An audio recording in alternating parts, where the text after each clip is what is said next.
Za gastroskopiju je bitno da pacijent s pripremom počinje samo dan ranije i to večerom. Večera zadnji obrok u 18 sati otprilike i da pacijent taj dan jede laganu prehranu. Znači suhu tjesteninu, preporuča se palenta, žganci i na sam dan pretrage pacijent dolazi na tašte. Ne smije jesti niti piti bez obzira da li on pretragu ima ujutro u 8 ili u podne. I ono što je još najbitnije reći da u to ulazi žvakače i bomboni. Znači, ne smiju pacijenti staviti u usta žvakaču ili bombon i to može utjecati.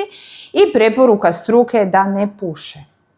Što se tiče same pripreme, ono što je bitno napomenuti isto za lijekove, lijekovi ne bi smjeli uzeti prije same gastroskopije, eventualno ako uzimaju nekakve lijekove koje su od životne važnosti, onda u dogovoru sa gastroenterologom mogu uzeti par sati ranije uzgutljaj vode. A što se tiče lijekova protiv zgrušavanja krvi, isto kod kolonoskopije, znači da pacijenti ili smanje dozu ili prekinu lijekove protiv zgrušavanja krvi, ali naravno u dogovoru sa svojim liječnikom opće prakse, kardiologom, gastroenterologom.